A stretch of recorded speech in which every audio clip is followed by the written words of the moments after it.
Yemen way kala go'aysaa khariidad cusub ayaana ku dhalanaysa dhawaaqa gaadiidka dagaalka dawladda koonfurta Carbeedna waxay u soo toostay si ka dhaqso badan filashada falanqeeyayaasha waa dawlad galkeeda la xiray sanadkii 1990 balse maanta ayaa karbadkeeda xoog lagu furay saacadaha soo socda waxay ka khatar badan yihiin intaad qiyaasi karto warbixino caalami ah laga soo bilaabo xarumaha cilmi baarista ilaa kuwa go'aan gaarista ee Washington ayaa digniin ka bixinaya arrintan warbixinadaas waxay ka hadlayaan dhalashada dawlad Carbeed oo cusub xuduudkeeduna hadda lagu sawirayo rasaas iyo dhiig waa qulqulatooyin ka bilaabanaya Hadramaut ilaa Al-Mahra cadan ilaa Mukalla cutubyada koonfurta ayaa ku soconaya xawaare aan Yemen lagu arag 30 sano ee la soo dhaafay qorshihii Trump ee 2019 ee Yemen oo laba dal ah waqooyi iyo koonfur ka kooban ayaa si lama filaan ah ugu soo laabtay miiska iyadoo u muuqata saadaal maanta dhab ka noqotay dhulka maxaa ka socda Yemen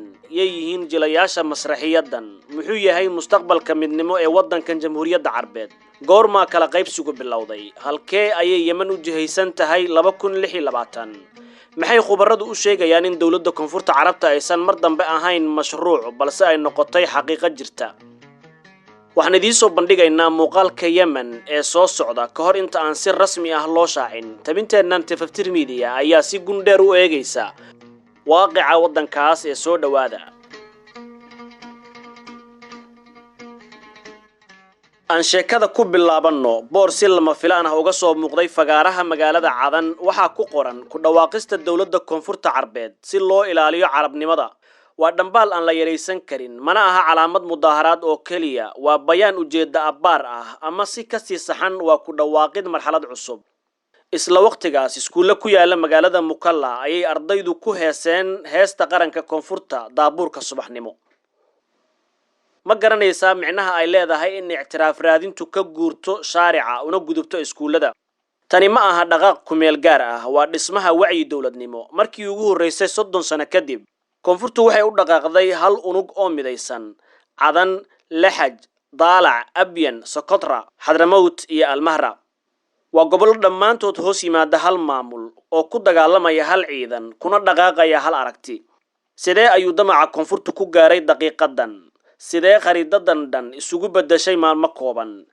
si aan u fahamno waa inaan ku laabanaa bilowgii December halkaas oo laga bilaabay howlgalkii loo bixiyay mustaqbal rajale waa golaha ku meel gaarka ah ee koonfurta oo soo bandhigay howlgal baahi amni balse xaqiiqadu waxay ahayd in dhaqaaqu ka ballaarnaa cinwaankaas ciidamada Hadramaut ayaa si xawaare leh ugu fiday gudaha dooxada gobolkaasi waxayna la wareegeen magaalada Sayun iyagoo oo galay qasriga madaxtooyada waxay si buuxda ula wareegeen garoonka diyaaradaha iyagoo calanka koonfurta ka taagay xarumo qaran oo hore loogu maamuli jiray magaca dawladda halkaas ayayna si dhab ah uga bilaabatay in koonfurta u dhaqaaqday sida dawlad dhalanaysa hase yeeshee ma ahayn tallaabo aan iska caabin lahayn isbahaysiga qabaa'ilka Hadramaut oo ah awoodda qabiil ee ugu weyn bariga koonfureed ee Yemen ayaa isku dayay inuu joojiyo dhaqaaqaasi waxay ku dhawaaqeen ilaalinta khayraadka deegaanka kana hor istaageen ciidamo ay ku tilmaameen kuwa ka yimid dibadda Hadramaut xiisadii waxay isu bedeshay iska horimaad toos ah oo sababay dhimasho labada dhinac ah waxaana xigay bayaan cara leh oo isbahaysigu ku cadeeyay ciidamada koonfurta inay weerar ku qaadeen xilli xabad joojin maxalli ah ay socotay halkaas ayaa lagu arkay iskhilaafka ugu horeeyay ee muuqaalka koonfurta Hadramaut ma aha gobol caadi ah waa 3 meelood meel dhulka Yemen 80% kaydka saliidda iyo meel istiraatiiji ah oo isku xirta xuduudda Sacuudiga iyo badda Carbeed cidda xukunta gobolka Hadramaut waxay gacanta ku haysaa qalbiga koonfurta inkastoo Sacuudi Carabiya si degdeg ah u dirtay wafdi sare oo Mukalla tagay si loo dajiyo xiisadda haddana deganaanshahaasi hal maalin kaliya ayuu socday iska horimaadadii ayaa dib u qarxay iyadoo ciidamada koonfurtuna ay sii fideen dunida waxay isku dayaysaa inay fahamto waxa ka socda Hadramaut golaha ku meel gaarka ah wuxuu u dhaqaaqay gobolka Al-Mahra kaasoo ah kii ugu dambeeyay ee bariga Yemen ee ka maqnaa gacantiisa waxay la wareegeen garoonka diyaaradaha xuduudaha Cumaan waxayna calanka koonfurta ka taageen dhismayaasha dawladda tani waxay ahayd isbedelkii labaad ee bedelay xeerarka ciyaarta koonfurta mar dambe ma ahayn goobo kala go'an balse waxay noqotay dhul dhammaystiran oo hoos yimaada hal maamul isla waqtigaas wax kale oo aan ka yarayn muhiimadda ayaa dhacay hadalka siyaasadeed ayaa ka guuray difaac isagoo u gudbay ku dhawaaqis madax bannaani sheekh cabdirabbi an-naqiib waxa uu si cad u sheegay dowladda koonfurta waxay ku noqotay rabitaanka shacabkeeda mar dambe lama afduuban karo. hadallada Cumar Albiid ee wakaaladda wararka Reuters ay tabisay ayaa xaqiijiyay isla macnahaas. golaha kumeel gaarka wuxuu ka jiraa dhammaan gobolada koonfurta oo ay ku jirto Cadan. kuwani ma aha hadallo caadi ah, waa fariimo loo diray gudaha iyo dibaddaba. koonfurtu waxay u dhaqmaysaa sida hay'ad madax bannaan xitaa haddii aan si rasmi ah loo shaacin. dowladda federaalka dhankeeda waxay soo bandhigtay sheeko gebi ahaanba ka duwan. Rashiid Al-Caalimi wuxuu sheegay in la dhaawacayo sharcinimada dowladnimada isla markaana ciidamo ka imaanaya gobollo kale ay jabinayaan marxaladda kala guurka ah. wargeyska The Guardian ee ka soo baxa Ingiriiska ayaa kiciyay buuq cusub isaga oo ku tilmaamay waxa socda dib u dhac weyn oo ku dhacay Sacuudiga isla markaasna laga yaabo in Yemen uu dib ugu celiyo laba dal markii ugu horeysay tan iyo 1960kii.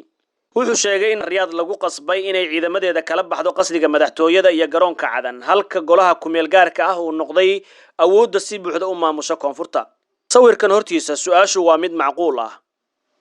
ma hortaaganahay dowlad koonfureed oo isu diyaarinaysa ku dhawaaqis rasmi ah, mise waa awood xaqiiqo ah oo raadinaysa aqoonsi caalami ah, mise waa daqiiqad kala guur ah oo aan cidna garanaynin halka ay ku dambeyn doonto. koonfurtu maanta waxay ku jirtaa xaalad madax bannaani dhab ah ka hortan sharciga. calan, hees qaran, xuduudo, ciidan, maamul iyo hay'ado dib loo dhisayo laakiin aqoonsi caalami ah ayaanan wali jirin. aan sheekada u eegno si sidan ka sii gundheer. wixii ka dhacay gobolka Xadramawt ma ahayn oo kaliya horumar ciidan ama ka bixitaan cutubyo la xiriira sharcinimada. waxa dhacay wuxuu ahaa burbur lama filaan ah oo ku yimid hay'ad dhan oo sanado isku tilmaamaysa ilaaliyaha sharciga. hal mar ayay astaantii baaba'day, xaqiiqduna si qaawan ayay u soo banbaxday. sharciyadii waxay noqotay hay'ad aan dhul lahayn, madaxtooyaduna waxay isu bedeshay xafiis guurguura oo aan awood u lahayn fulinta go'aan dhulka uu magaciisa sito. waxa ka sii daran in burburkani uusan ka iman cadow waqooyi ama weerar xuutiyiinta ah, balse uu ka yimid dhinac loo arkayay inuu yahay shuraaka ku jira golaha hoggaanka. halkaas ayaana xudunta mushkiladu taal. koonfurta mar dambe kuma socoto fikir ku salaysan wax ka bedel miisaanka awoodda gudaha dawlad jirta, balse waxa ay ku socotaa dhismaha dawlad gebi ahaanba cusub. ka hor inta aynaan sii qotamin sawirka Yemen ee beritoole, waa inaan istaagnaa hal daqiiqo oo taariikh ah oo dad badan iska indhatiraan. waana qorshihii Trump ee 2019. ma xusuusataa waxa uu yiri senatarka Mareykanka ah ee Lindsey Graham?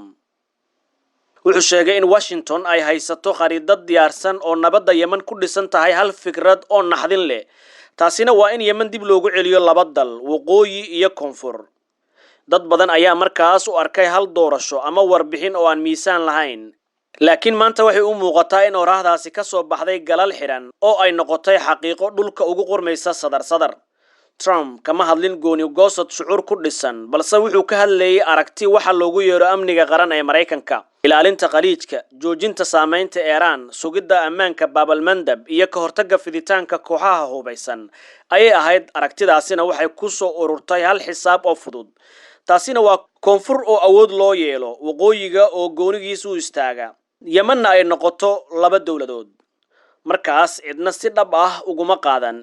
laakiin isweydii maanta maxaa dhacaya? koonfurtu waxay midaysay ciidamadeeda, waxay taagtay calankeeda, waxayna dhistay hay'ado.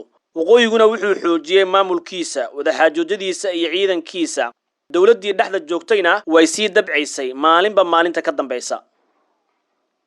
maxay yihiin waxa socda? wixii ka dhacay Xadramawt, Almahra iyo Cadan ma ahayn qarax aan xusuus lahayn. waa dhamaystirka muuqaal si cad looga dhaxlay 6 sano ka hor markii la yiri dagaalka Yemen ma dhamaanayo ilaa dhulku siyaasad ahaan loo kala qaybiyo. Trump wuxuu Yemen u arkayay fayl la xallinayo ee aan la maamulaynin, sidaas darteed ayuu u dhigay xal laba dawladood oo qayb ka ah heshiis weyn oo ku saabsan amniga badda cas, khaliijka iyo xakamaynta saameynta Tehran ama Iran. maanta horumarka koonfurta, adkaysiga xuutiyiinta waqooyi iyo baabaa dawladda dhexe dhammaantood waxay muujinayaan in aragtidaas ay isu bedelayso waaqic Yemen ka hirgalay. ka fikir macnaha ay leedahay in calanka koonfurta laga taago qasriga madaxtooyada ee Sayuun, in shirkadda Petromasila oo ah tan ugu weyn saliidda Yemen ay hoos timaado maamul cusub, iyo in xuduudaha Cumaan ay noqdaan goobo ay maamulaan cid aan ahayn dawladda. tani waa isbedel asaasi ah oo ku yimid fikradda madax bannaanida. ma aha cadaadis siyaasadeed oo ku meel gaar ah, waa su'aal culus. ma jirtaa cid joojin karta xawligan? marka aan xaqiiqda eegno, golaha ku meel gaarka ah wuxuu haystaa ciidan tababaran, cutubyo amni, hay'ado sirdoon casri ah. dahar siyaasadeed oo ka fidsan cadan ilaa Mukalla iyo Al-Ghayda iyo taageero shacab oo u aragta dhaqdhaqaaqan inuu yahay soo celinta karaamadii luntay 1990kii. dhanka kale dawladda ma haysato awood ciidan dhaqaale ama sharci bulsho waxay noqotay sharciyad aan juqraafiyad lahayn oo ku wareegaysa hawada siyaasadda kana go'an dhulka isla markaana ku kooban bayaano gudiyo iyo baaqiyo wada hadal balse waaqica rasmiga ah waa sheeko kale. waqtigii bayaanada wuu dhamaaday xilligii khariidadaha ayaana bilowday waxa muuqata xudun cusub awood horu maraysa mid dib u guraysa mid saddexaadna si aamusan ayay u daawanaysaa. khariidad ayaa la dhisayaa mid kalena waa la burburinayaa xuutiyiintu way daawanayaan maxayse ka dhigan tahay daawashadoodu waxay arkayaan koonfur midaysan waqooyi isku duuban iyo sharciyad sii libdhaysa. taasi waxay ka dhigan tahay in wadaxaajoojyada soo socda ay noqon doonaan kuwa u dhaxeeya laba dal oo jira ee aysan noqon kuwa u dhaxeeya dawlad iyo afgambiyeyaal. waxay sidoo kale ka dhigan tahay fursad ay ku soo rogi karaan xuduudo cusub oo aan ka iman gudiyo khubaro ama go'aamo qaramada midoobay balse ka imanaya awood ciidan iyo xaqiiqo dhulka taala. maxay tahay khatarta arrintan in Yemen ay si aan rasmi ahayn u kala baxdo laba dal iyadoo dunidu wali ka hadlayso aqoonsi iyo xal laba dawladood ah sida nuqul reer Yemen ah oo loo ekaysiiyay Bosnia ama Koonfurta Suudaan. si kastaba ha ahaatee golaha kumeel gaarka ah wuxuu haystaa mashruuc cad khariidad diyaarsan hay'ado shaqaynaya sharciyad shacab iyo awood uu ku sugo amniga cadan ilaa Mukalla. dhanka xuutiyiinta waxa yaala awood dhexe gantaalo diyaarada aan duuliye lahayn ama drones nidaam canshuur ururin iyo dhaqaale badiil ah oo u saamaxaya inay sii jiraan xitaa haddii go'doon lagu sii adkeeyo. dawladda dhexda joogta waxay wajahaysaa laba doorasho oo kaliya inay noqoto dhexdhexaadiye u kala dab qaada labada hay'adood ee cusub ama inay gebi ahaanba meesha ka baxdo. koonfurta ma aha mid ku ekaatay halku dhigyo iyo fagaarayaal waxay gacanta ku haysaa dekadaha waxay maamushaa xuduudaha waxay nidaamisaa iskuulada waxay taagtaa calanka waxaanay ku celinaysaa markasta heesta qaranka waxay dib u dhisaysaa aqoonsigeeda ka soo bilow astaamo iyo tallaabooyin isku xigxiga. tani ma aha qalalaase ku meel gaara waa dib u aasaasid dhammaystiran oo dawlad cusub oo ka soo ifbaxaysa koonfurta. dhulku wuxuu noqday dokumenti xakameentuna waxay noqotay aqoonsi. Yemen way kala go'aysaa iyadoo aan si rasmi ah loo shaacin. Imaaraadka iyo Sacuudiga ayaana ku hardamaya iyadoo Israa'iilna ay sheeda ka taagan tahay. tabinteennii Tifaftir Media ee aan ku eegnay kala go'a Yemen intaas ayaan ku gunaanadeena. waa Abubakar Maxamed oo idin leh waqtigiina ayaad ku mahadsantihiin ha moogaanina inaad nagu xirnaataan intaanu dib u kulmayno nabad iyo warsan.